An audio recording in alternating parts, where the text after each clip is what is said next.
पण एक म्हण अशी आहे, शुभ बोल रे नाऱ्या.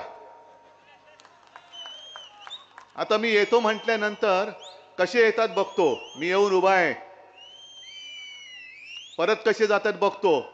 तू आडवा येच, तुला गाडूनच पुढे जातो. अहो अमित शहाजी, तुमच्यात जर का हिम्मत असेल तर जनतेच्या प्रश्नावरती बोला. 10 वर्ष तुम्ही तिकडे अंडी उभवत बसलाय. कोंबडी चोर बरोबर घेतला तरी अजून अंड्यात पिल्लू का नाही बाहेर येत. काल मोदी पण म्हणला, बाळासाहेब हे म्हणाले, बाळासाहेब का तुमच्या वर्गात होते? हा, बाळासाहेब काय हिंदू हृदय सम्राट म्हणा, हिंदू हृदय सम्राट शिवसेना प्रमुख बाळासाहेब ठाकरे बोला तुम्ही. थांबा, 4 जूनला वाजवा. आणि जमलेल्या माझ्या तमाम देशभक्त बांधवांनो, भगिनींनो आणि मातांनो,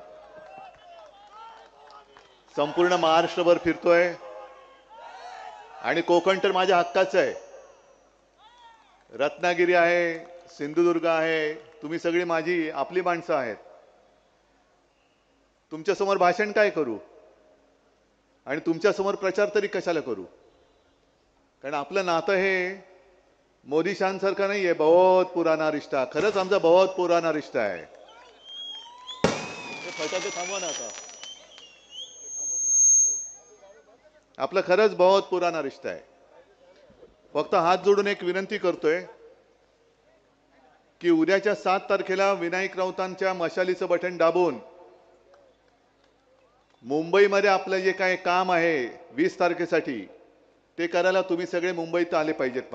माझी माणसं माझ्या सोबत पाहिजेत. याचं कारण आता 2 दिवसापूर्वी एक बातमी वाचली. अमित शहा यांच्या गांधीनगरमध्ये त्यांच्या लक्षात आले की बरेचशी लोक ही सुट्ट्या लागल्यानं ते पलटायत, नको बाबा हा. म्हणून मग त्यांनी काय केलं, टूर ऑपरेटर्सना एक विनंती केली. अमित शहानी विनंती केली कि बाकी सब ठीक है ना, ईडी वीडी कुछ आए नहीं ना आपके पास. आणि त्यांना सांगितलं की जरा तुम्ही तुमच्या टूर्स या रद्द करा, अशी विनंती केली आणि त्यांनी टूर्स रद्द केल्या. असो, तो त्यांचा भाग आहे. आज मी कोकणात येणार म्हटल्यानंतर कोणीतरी मला धमकी दिली. आता आपल्यामध्ये मराठीत काही म्हणी आहेत. आता त्या म्हणी मी काही केलेल्या नाहीत आणि तुम्ही पण केलेल्या नाहीत. त्याच्यामुळे म्हणीतली नावं ही मी तर काही ठरवलेली नाहीये. पण एक म्हण अशी आहे, शुभ बोल रे नाऱ्या. आता मी येतो म्हटल्यानंतर कसे येतात बघतो, मी येऊन उभा आहे, परत कसे जातात बघतो. तू आडवा येच, तुला गाडूनच पुढे जातो. आडवाच आहे तू. अरे लाज वाटली पाहिजे. 2-3 वेळा एकदा तुझ्या इकडे येऊन तुला आडवा केला, मग माझ्या घरात तिकडे येऊन उभा राहिला, तिकडे तुला साफ करून टाकला. लाज नाही, लज्जा नाही. बडबडतोय आपला, बडबडतोय. म्हणून म्हटलं शुभ बोल रे नाऱ्या. आता नाव मी काही ठेवलेलं नाही. तसं पाहिलं तर एक 4 दिवसापूर्वी मी रत्नागिरी तिकडे येऊन गेलो होतो कोकणात. आता म्हटलं 4 दिवसांनी परत येऊन बोलायचं काय. पण देव आपल्यावरती किती देवाचे आशीर्वाद आहेत बघा. आजच रत्नागिरीमध्ये जे आपल्याला नकली म्हणतात त्या बेअकली जनता पक्षाचे एक नेते येऊन तिकडे पचकून गेले. बेअकली जनता पार्टी म्हणजे शिवसेनेला नकली म्हणतात ते बेअकली असतील, नाही तर दुसरं काय. पुन्हा एकदा चॅनलला सांगतोय, बेअकली जनता पार्टी.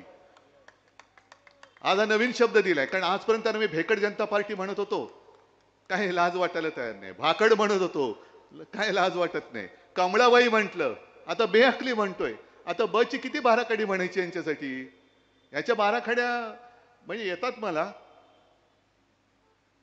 पण थोडं शांत संयमी असं माझ्यावरती शिक्का बसल्यामुळे मी बोलू शकत नाही. आता हे बेअकली जनता पक्षाचे जे सरदार आहेत ते येऊन गेले तिकडे आणि मला काही गोष्टीत आव्हान देऊन गेले. हिम्मत असेल तर त्याच्यावर बोला, हिम्मत असेल तर त्याच्यावर बोला. अहो अमित शहाजी, तुमच्यात जर का हिम्मत असेल तर जनतेच्या प्रश्नावरती बोला. 10 वर्ष तुम्ही तिकडे अंडी उभवत बसलाय. कोंबडी चोर बरोबर घेतला तरी अजून अंड्यात पिल्लू का नाही बाहेर येत. त्याच्यावरती बोला. नुसतं आपलं उभं होतंय आपलं. अहो तुमच्यापेक्षा खरंच कोंबडं बरं. अंड उभवलं तर पिल्लू तरी येतं. तुम्ही 10 वर्ष खुर्च्या उभवताय तरी त्यातनं काही बाहेर पडत नाही. ढेकणं झाली असतील खुर्चीमध्ये तरी लाज नाही. जणू काय राम मंदिर यांनी बांधलं. राम मंदिर बांधलं, चांगलं केलं की वाईट केलं? अहो चांगलंच केलं. पण जेव्हा तुमची हिंमत नव्हती तेव्हा शिवसेनेने पुढाकार घेतला होता. बाळासाहेबांबद्दल बोलताना काल मोदी पण म्हणला नाही. बाळासाहेब हे म्हणाले, बाळासाहेब बाळासाहेब काय तुमच्या वर्गात होते? हा, बाळासाहेब काय? हिंदू हृदय सम्राट म्हणा. हिंदू हृदय सम्राट शिवसेना प्रमुख बाळासाहेब ठाकरे बोला तुम्ही. हिंदू हृदय सम्राट बोलायला तुमची जीभ अडखळत असेल तर त्या जिभेला सरळ कसं करायचं ही माझी कोकणातली नव्हे संपूर्ण देशातली जनता जाणते.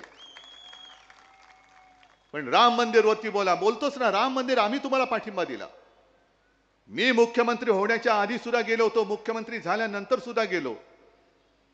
आणि तुमच्यासारखं तुम्ही काढाल तो मुहूर्त हे नाही आम्हाला पटत. आम्ही म्हणू जेव्हा आमच्याकडे आम्हाला वाटेल राम आम्हाला दर्शनाला बोलवतोय उठून आणि जाऊ. 2 वेळा गेलोच. पण मी जाऊन आलो, तुम्ही अजून भवानी मातेच्या मंदिरात का नाही गेला? जय भवानी, जय शिवाजी. जरा द्या एकदा घोषणा. हा, त्यांची तिकडे कडी पातळ झाली पाहिजे, एवढ्या जोरात पाहिजे. मला आव्हान देते हिंदुत्वावरती. अहो जेव्हा तुम्ही तिकडे शंकराचार्यानं न घेता भ्रष्टाचाराने घेऊन बसला होता बाजूला, 22 जानेवारी मी तमाम शिवसैनिकांना घेऊन कुठे गेलो होतो? नाशिकच्या काळाराम मंदिरामध्ये. त्या काळाराम मंदिराचा इतिहास माहिती आहे का अमित शहाजी? इतिहास बघा काय आहे. त्या काळाराम मंदिरासाठी ज्या डॉक्टर बाबासाहेब आंबेडकरांनी लिहिलेली घटना तुम्ही बदलायला निघाला आहात, त्या डॉक्टर बाबासाहेब आंबेडकरांनी हा राम माझा सुद्धा आहे, या मंदिरात जाण्याचा हक्क माझा सुद्धा आहे म्हणून आंदोलन करून ते मंदिरात गेले होते.